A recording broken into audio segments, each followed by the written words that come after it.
Bismillahirrahmanirrahim. Assalamualaikum warahmatullahi wabarakatuh.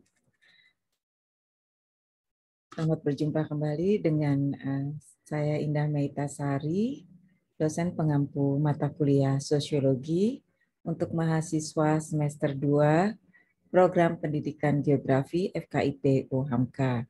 Dalam kesempatan ini, Ibu akan memberikan pemaparan mengenai tokoh sosiologi yang sangat terkenal, yakni Karl Marx. Berikut ini Ibu akan menyampaikan share screen materi kuliah tersebut. Ya, ringkasan Karl Marx ini diambil dari buku karya Profesor Dr. Damsar, ya. Dan ini kita mulai sekarang. Siapa sih Karl Marx? Karl Marx lahir di Trier, Jerman, 1818 dari keluarga Yahudi. Beliau meraih gelar doktor filsafat dari Universitas Berlin tahun 1841, hijrah ke Paris bertemu Saint-Simon, Proudhon, dan tokoh pemikir sosialis pada tahun 1843. Sosok ini sungguh sangat terkenal. Kita bisa melihat dari ciri khasnya, berjanggut, terus kemudian berkumis tebal, ya. Beliau memang sangat terkenal ya dengan teorinya, antara lain the material historism, ya, the histories of materialism. Nah, kemudian di samping itu beliau ini jadi kisahnya, beliau itu hidup sangat memprihatinkan, artinya bahwa sangat miskin kondisinya saat itu. Dan dia menghabiskan waktunya bisa dibilang 90% untuk ilmu, dan kerjanya ke perpustakaan terus di Inggris saat itu dia tinggal. Nah, kemudian dia pernah tinggal lahirnya di Jerman, pernah ke Inggris, kemudian juga hijrah ke Paris, ya. Nah, ini adalah hasil pemikiran Karl Marx. Jadi tema sentral dari pemikirannya adalah bahwa uang merupakan salah satu cermin dari keadaan infrastruktur ekonomi seseorang. Infrastruktur ekonomi sebagai fondasi bagi berdirinya bangunan superstruktur sosial budaya, cara berpikir, bertindak, gaya hidup, perilaku, partai, pertemanan, dan sebagainya. Jadi kalau diibaratkan dengan sebuah bangunan, maka infrastruktur seseorang itu adalah ekonomi, ya. Dan atapnya itu adalah superstruktur. Artinya adalah bahwa fondasi atau dasar seseorang bisa dikatakan adalah uang, ya. Uang itu adalah sumber ekonomi seseorang yang akan mengubah seseorang atau akan mencirikan seseorang untuk bertindak, melakukan aktivitas, gaya hidup, perilaku, termasuk juga dengan network atau jaringan pertemanan. Ya, jadi fondasi itulah yang membuat seseorang memiliki gaya hidup, perilaku, dan sebagainya. Fondasi tersebut adalah ekonomi yang disampaikan sebagai infrastruktur. Nah, pokok persoalannya adalah materialisme historis, ya. Ini adalah keberadaan menentukan kesadaran. Artinya kondisi kehidupan material menentukan kesadaran normatif atau kesadaran sosiologi seseorang. Jadi seseorang ini memiliki tentu saja memiliki kesadaran. Kesadaran terhadap apa? Kesadaran terhadap kondisi kehidupannya. Kondisi kehidupan seperti apa? Kondisi kehidupan yang berbasiskan material. Jadi tentu saja dengan infrastruktur ekonomi seseorang, misalnya Dia hanya nasibnya sebagai seorang pemulung atau seorang yang tidak mempunyai pekerjaan, dan dia harus menyadari bahwa dia memiliki kehidupan yang memang terbatas sebagai seorang pemulung. Lingkungannya terbatas sebagai lingkungan tetangga-tetangganya juga seorang pemulung misalnya. Atau contoh lainnya bisa juga sebaliknya. Kalau misalnya orang itu orang berada, orang dengan ekonomi yang mapan, mungkin dia memiliki gaya hidup, lingkungan, pertemanan, dan sebagainya yang memang setara dengan dirinya. Nah, ini yang dimaksud dengan keberadaan menentukan kesadaran, ya. Kemudian selanjutnya kaitan dengan konsep.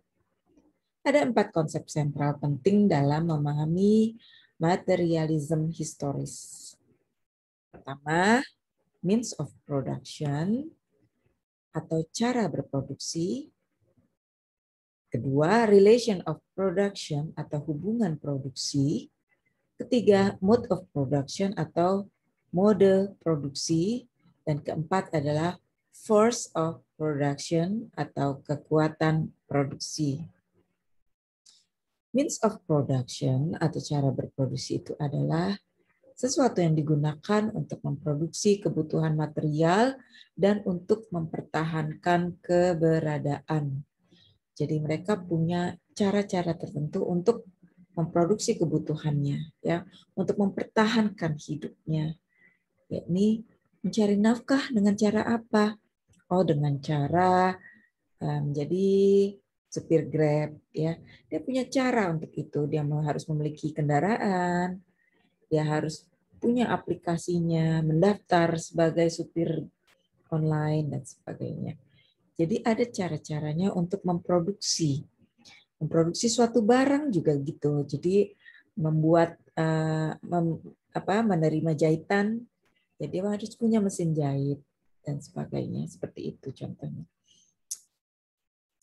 Kemudian ada relasi atau hubungan produksi, ya. Apa itu hubungan produksi? Bahwa itu adalah hubungan antara cara suatu masyarakat memproduksi, misalnya pemilik dan bukan pemilik alat-alat produksi. Jadi ada 2 hubungan keterkaitan satu sama lainnya. Yang satu memiliki alat-alat, yang satu tidak memiliki alat. Yang satu memiliki mesin pintal untuk memproduksi kain, memproduksi jalinan benang untuk menghasilkan produk kain atau bahan. Yang lain cuma sebagai buruh, hanya memiliki tenaga saja. Jadi yang satu sebagai pemilik, yang satu tidak memiliki apa-apa, melainkan fisik dan jasa yang dimilikinya saja. Nah, jadi yang satu memiliki alat produksi, yang satu tidak memiliki alat produksi, namun memiliki jalinan hubungan satu sama lain. Ketiga adalah mode of production atau mode produksi, yakni elemen dasar dari suatu sejarah yang membentuk suatu hubungan sosial, kuno, feodal, atau kapitalis. Jadi di sini ada mode of production yang merupakan dasar, ya, yang membentuk hubungan sosial. Hubungan sosialnya seperti itu seperti apa? Lama-lama jadi ada semacam sistem yang terjalin di situ, dan ada basic. Jadi yang satu kaum feodal, yang satu rakyat jelata misalnya. Jadi ini adalah suatu elemen yang mendasari akhirnya nanti ada perubahan sosial dari masyarakat, misalnya masyarakat feodal menjadi masyarakat kapitalis, dari masyarakat kapitalis menjadi masyarakat sosial dan sebagainya. Itu ada perubahan sejarah yang memaknai kehidupan di saat itu yang berkaitan dengan produksi. Kemudian Yang keempat adalah force of production atau kekuatan produksi, yakni kapasitas dalam benda-benda dan orang yang digunakan bagi tujuan produksi. Misalnya di masa feodal, ada tanah, ada alat pertanian, ada penggarapan. Nah, itu semua di masa feodal. Kemudian di masa kapitalis ada teknik industri, ilmu modal dan teknik mesin. Jadi pada saat itu memang ada terjadi perubahan besar-besaran, perubahan sosial yang akhirnya menjadi suatu momentum atau sejarah keberlangsungan atau kehidupan masyarakat, ya, dari feodal ke kapitalis misalnya.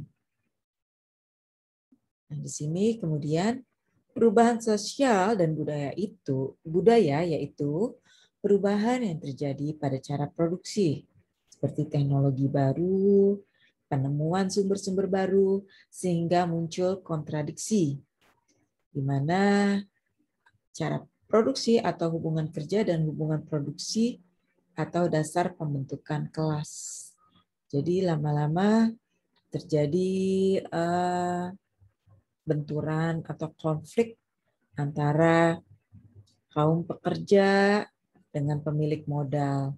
Yang itu berkaitan dengan bangunan suprastruktur sosial budaya di atas infrastruktur ekonomi. Jadi seperti Bu sampaikan tadi bahwa ada infrastruktur ekonomi, ada suprastruktur sosial budaya. Infrastruktur itu berbasiskan ekonomi, ya, bisa dikatakan bahasanya yang lebih mudah adalah berdasarkan uang.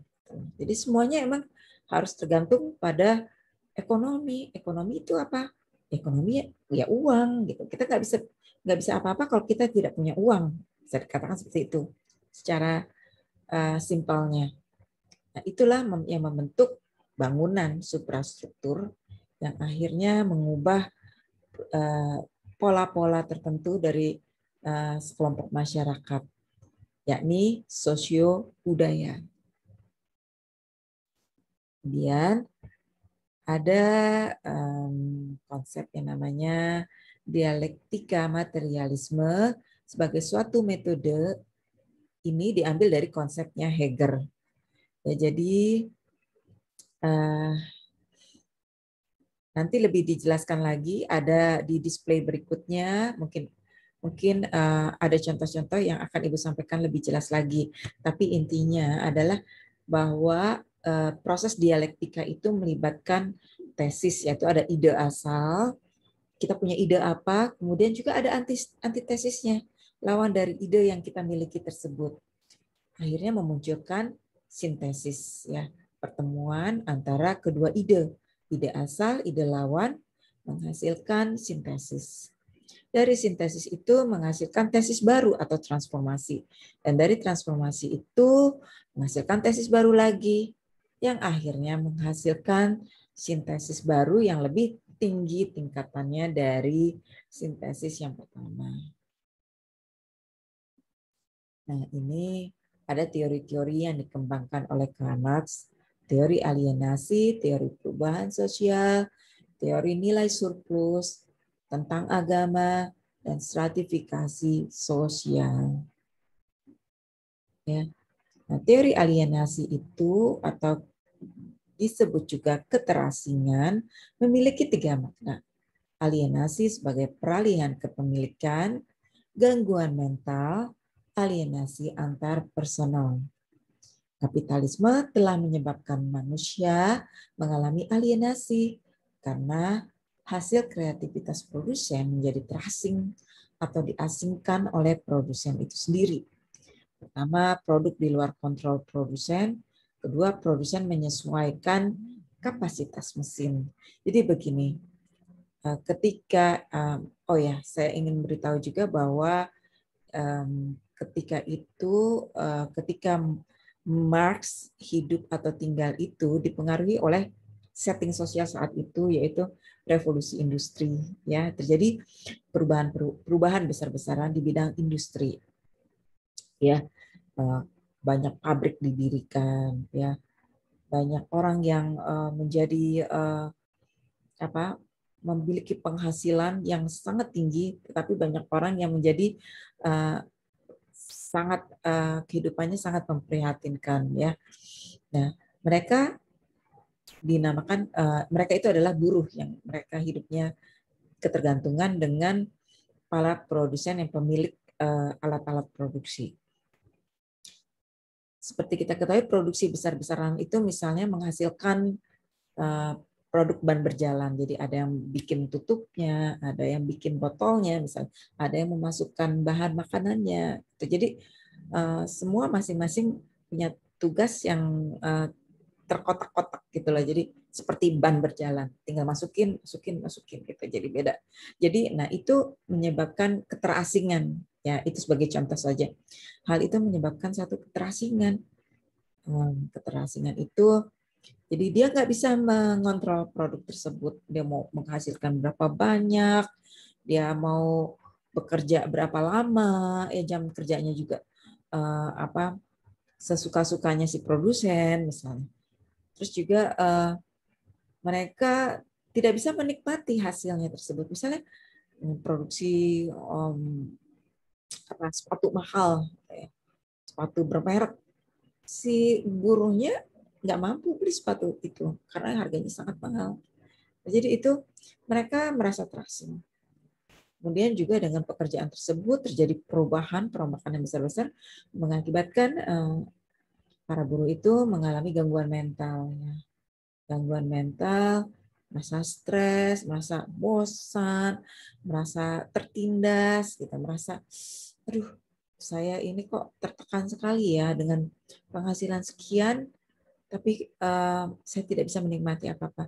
Tapi itu pada saat itu mereka masih belum menyadari bahwa mereka mengalami suatu dalam tanda kutip penindasan oleh para produsen, karena mereka memang membutuhkan saat itu. Ya, jadi mereka abai dengan hak-hak yang mereka harus peroleh saat itu. Dan kemudian juga menciptakan alienasi antar personal. Jadi hubungan antar pribadi, antar keluarga, antar teman, dan hubungan baik sesama tetangga misalnya juga mengalami keterasingan gitu. Jadi jam kerjanya tinggi, terus mereka udah sibuk dengan masing-masing urusan. Jadi akhirnya teralienasi atau mengalami keterasingan. Selanjutnya, oke, ini ada teori perubahan sosial. Tadi teori alienasi, kemudian ini adalah teori perubahan sosial. Ini terdiri dari 3 tingkatan, yaitu tingkat individual atau spesies manusia, kedua adalah struktur sosial atau perjuangan kelas, 3 sejarah dunia, formasi sosial, dan ekonomi. Teori spesies manusia bahwa hubungan antar manusia dikaitkan dengan partisipasi dan kreasi atau kerja. Pandangan manusia yang inovatif dan orientatif tersebut memposisikan manusia sebagai manusia yang mampu menciptakan perubahan sosial melalui partisipasi dan kreasi yang mereka lakukan dalam relasinya dengan manusia lain dan alam. Kemudian ada teori perjuangan kelas atau The Communist Manifesto. Sejarah dari masyarakat hingga saat ini adalah sejarah perjuangan kelas. Perjuangan kelas berakar dari adanya pembagian kerja dan penyatuan dari perjuangan kepentingan bersama mereka. Ya. Nah, ini adalah berkaitan dengan teori perjuangan kelas. Untuk sampai di sini mungkin kalian nanti bila tidak bisa memahami boleh bertanya lewat komentar yang ada di Google Classroom. Ya. Tapi Ibu ulangin lagi bahwa teori spesies manusia, jadi ada hubungan antar manusia yang dikaitkan dengan partisipasi dan kreasi ya. Jadi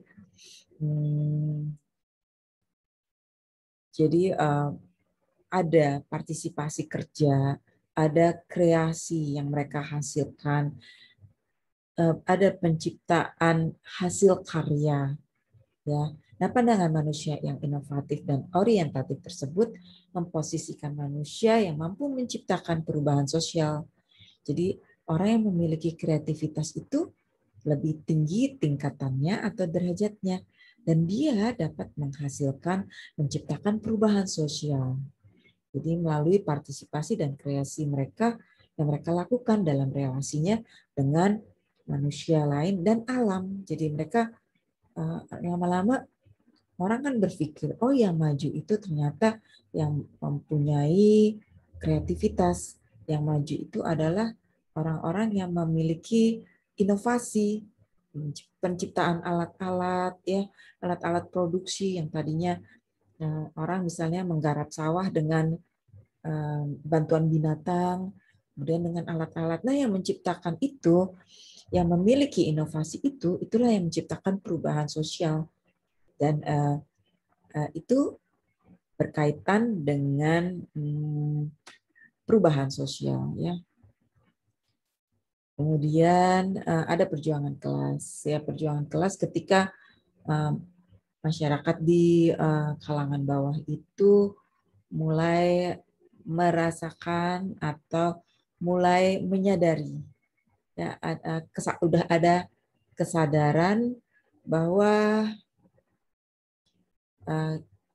kita harus memiliki perjuangan untuk memperjuangkan nasib kita. Gitu. Jadi perjuangan kelas ini berakar adanya pembagian kerja yang memang ternyata membuat mereka tadi teralienasi, dan akhirnya lama-lama mereka menyadari dan mereka harus memperjuangkan kepentingan bersama mereka. Ya. Kemudian ada teori formasi sosial ekonomi. Ini merupakan teori perubahan sosial tentang sejarah dunia. Bersifat ortodinamis, terus-menerus dari dalam, didorong oleh kontradiksi endemik, penindasan, dan ketegangan dalam struktur. Ada 5 formasi kehidupan sosial ekonomi, yakni komunisme primitif, perbudakan, feodalisme, kapitalisme, dan komunisme. Jadi ini adanya perubahan sosial yang mencakup perubahan masyarakat, ya. Jadi kalau bisa dibilang itu suatu peradaban. Tapi ini menurut Marx yang hidup di zamannya saat itu, ya. Jadi dia menganalisa sebelumnya bahwa ada dulu itu ada komunisme primitif. Jadi di masyarakat primitif di zaman dahulu ada kebutuhan yang saat itu mereka produksi bersama dan konsumsi bersama, dan mereka bagikan secara bersama-sama. Nah, itu sebenarnya prinsip dasar komunisme.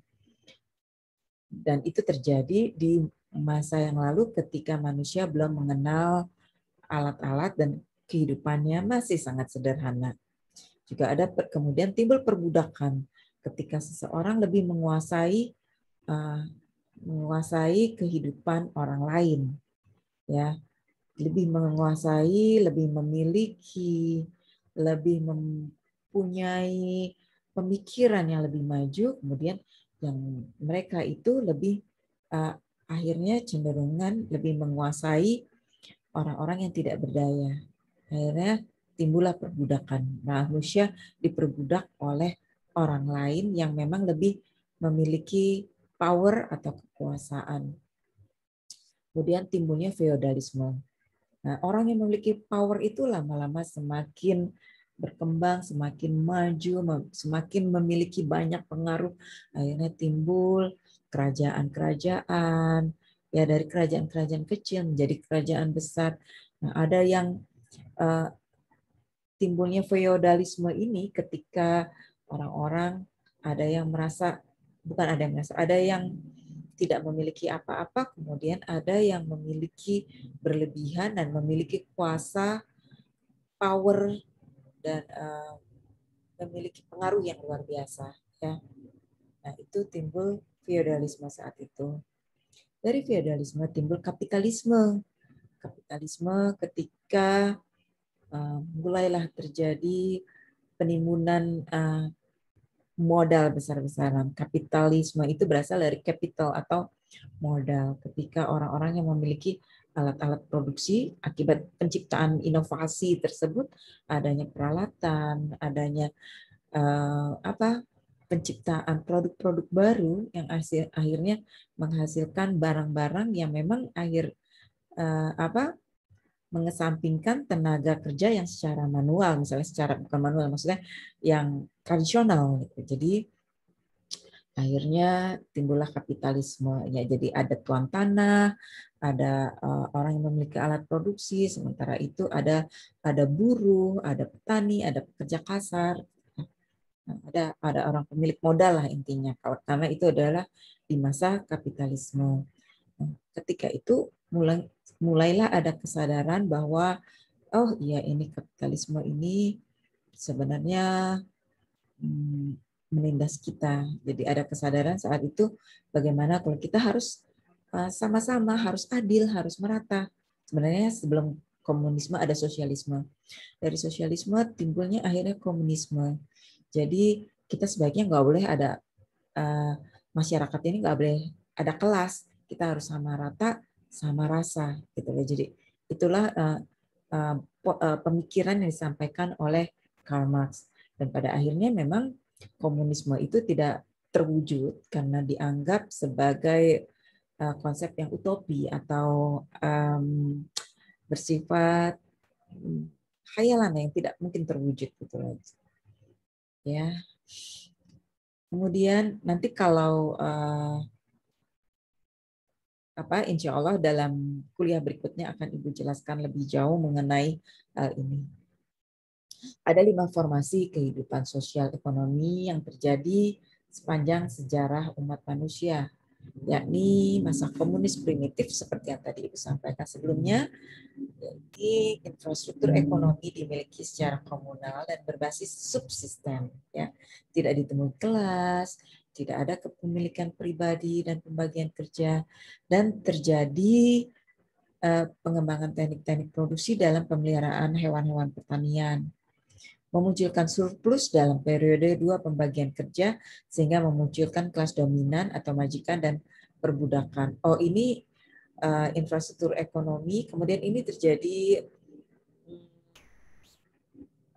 perubahan sosial di sini, sudah memiliki teknik-teknik produksi dan memunculkan surplus dalam periode 2 pembagian kerja. Ya, ini bisa dibilang adalah suatu perombakan dalam kehidupan sosial sepanjang sejarah umat manusia. Ya. Kemudian ada masa feodal.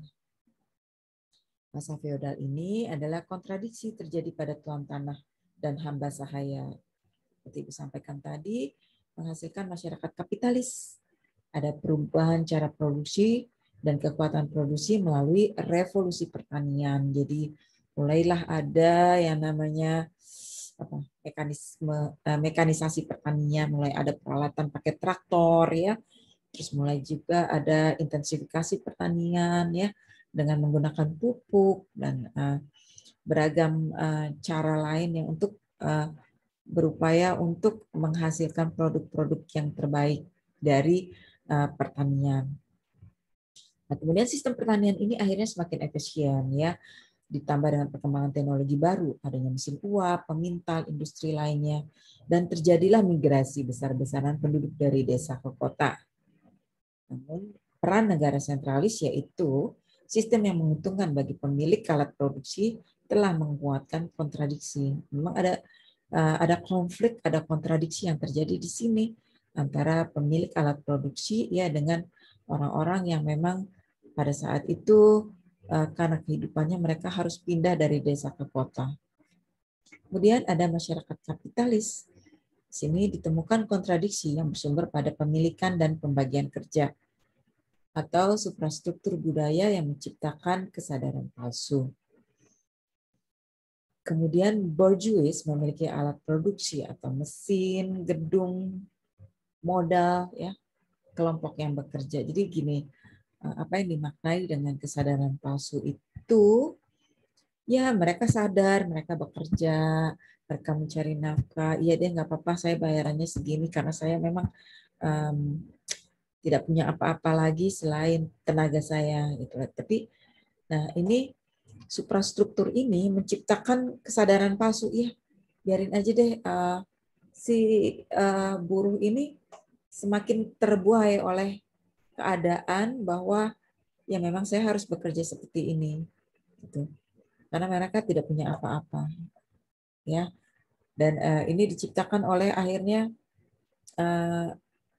nanti ada kisah lanjutannya lagi bahwa ternyata mereka itu ada kesadaran palsu yang ditopangi oleh apa ya, agama. Mereka menerima apa adanya, bahwa nanti suatu saat akan mendapat imbalan dari Yang Maha Kuasa, bahwa kalau kita bersabar nanti kita akan misalnya masuk surga, kita akan menjadi orang yang di akhirat menjadi kehidupan yang terbaik. Nah itu terus-menerus diciptakan sedemikian rupa dan timbul kesadaran yang diciptakan oleh kaum borjuis saat itu, ya, kesadaran palsu.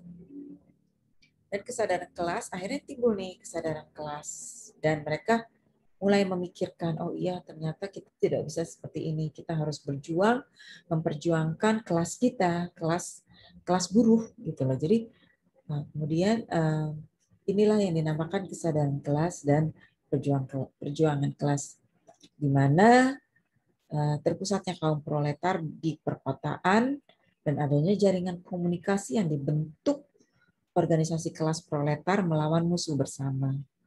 Ya, ada krisis ekonomi masyarakat. Jadi dikatakan bahwa ketika masyarakat berubah menjadi masyarakat kapitalis, nanti suatu saat kaum proletar itu akan mengadakan revolusi untuk memperjuangkan kelasnya. Ini yang dimaknai dengan kesadaran kelas. Nah, jadi disinilah ada proses dialektika formasi sosiologi ekonomi. Ya, kalau ini dikatakan sebagai sosiologi ekonomi, ada prosesnya di mana pertama komunisme primitif yang menghasilkan perbudakan, ya. Jadi itu ada tesis, antitesis, dan kemudian menghasilkan sintesis perbudakan. Dari perbudakan itu ada konflik antara majikan sebagai tesis, ya, dan antara majikan dengan budak, ya. Kemudian ada feodalisme, hasil sintesis dari majikan dan budak itu, konflik di antara keduanya. Timbul feodalisme, dari feodalisme muncul lagi antitesis, ya, muncul lagi kapitalisme akhirnya. Tadi ada konflik antara tuan tanah dengan hamba, kemudian memunculkan kapitalisme atau sintesis, ya, dari tesis menjadi antitesis, itu menghasilkan sintesis yang berwujud kapitalisme. Kemudian borjuis atau tesis melawan proletar. Maaf, ini antitesisnya sebenarnya di sebelah sini, ya, di samping budak tulisannya. Ini juga antitesis, seharusnya ditulisnya di samping antitesis. Dan ini juga antitesisnya di sini, di samping proletar, ya. Dan kemudian akhirnya memunculkan komunisme atau sintesis, ya. Nah, kemudian teori yang selanjutnya adalah teori nilai surplus. Das Kapitalis ini adalah salah satu hasil karya dalam bukunya Karl Marx, ya, melihat sebagai bagian dari nilai surplus atau surplus value yang diperoleh kapitalis atau bourgeois yang mengontrol cara-cara produksi dalam sirkulasi komoditas dan uang buat proses produksi konsumsi, ya. Jadi saat itu kapital dipandang oleh Marx sebagai suatu bentuk investasi yang diharapkan akan meraup keuntungan dalam pasar. Dengan kata lain, nilai surplus yang diperoleh kapitalis diinvestasikan kembali. Jadi bahasa mudahnya ya, jadi produksi yang dia hasilkan kan menghasilkan keuntungan, ya. Keuntungan itu artinya surplus. Surplus itu kemudian mereka gunakan untuk investasikan lagi. Ada surplus value lagi yang mereka peroleh. Jadi terus-menerus mereka menumpukan modalnya, dan akhirnya mereka makin makin makmur, makin kaya karena ada surplus value yang dia miliki. Jadi keuntungan dia investasikan kembali dan seterusnya. Kemudian di sini ada yang berkaitan dengan agama, ya. Semua institusi sosial termasuk agama didirikan atas infrastruktur ekonomi, yaitu alat-alat produksi dan hubungan sosial dalam produksi, dan menyesuaikan diri dengan tuntutan-tuntutan dan persyaratan-persyaratan yang dimiliki oleh infrastruktur ekonomi. Contoh, ayahnya pindah agama dari Yahudi ke Protestan. Dan di sini dikatakan bahwa agama sebagai candu masyarakat, karena agama dianggap menciptakan kesadaran palsu bagi para kaum yang tidak memiliki. Masyarakat tidak sadar akan kepentingan sebagian mereka. Ya, pada saat itu kaum Yahudi yang bekerja, kaum Yahudi banyak yang pindah ke Protestan, ya, dan menciptakan masyarakat memiliki kesadaran palsu dalam arti ketika mereka bekerja, mereka merasa meskipun mereka gajinya kecil, mereka merasa menerima apa adanya, ya. Mereka dan nerimo tanda kutip, ya, mereka nerimo apa yang mereka hasilkan, cuman mendapat upah yang minim, ya mereka menerima aja karena nanti akan mendapat imbalan di akhirat, begitu katanya. Nah, jadi mereka kesadaran palsu ini diciptakan oleh mereka atau orang-orang yang memiliki yang menguasai alat-alat produksi. Jadi masyarakat tidak sadar akan kepentingannya mereka sendiri. Dan ada yang namanya stratifikasi sosial. Inilah konsep stratifikasi sosial yang digambarkan oleh Karl Marx. Jadi ada kelas bourgeois, yaitu kepemilikan atas alat-alat produksi, yakni budak, tanah, bangunan, mesin, dan lain-lain. Mereka memiliki semua alat-alat produksi ini, termasuk para budak atau para buruh itu. Kelas proletar adalah tenaga kerja paksa, budak, hamba sahaya. Ya, dan infrastruktur ekonomi adalah pemilikan alat-alat produksi. Jadi sebenarnya ini adalah suatu bangunan, ya. Bangunan di mana sebenarnya terdiri dari dua kelas proletar dan kelas bourgeois. Dan infrastruktur ini adalah basically-nya bahwa mereka bisa dikatakan infrastruktur itu adalah ekonomi. Ekonomi itu adalah uang. Uang itu adalah mereka yang memiliki alat-alat produksi. Ya, ini materi kuliah yang Ibu sampaikan kali ini yang berkaitan dengan Karl Marx, ya. Mudah-mudahan kalian bisa memahami. Memang agak sulit, butuh nanti Ibu akan jelaskan sekali lagi dalam mata kuliah sosiologi berikutnya, ya. Tapi kalau kalian ada yang ingin bertanya, bisa kalian sampaikan di komentar di dalam Google Classroom. Mohon maaf atas segala kesalahan dan khilafan, atas ucapan yang salah, ya. Mudah-mudahan ini bisa dimengerti oleh kalian semua.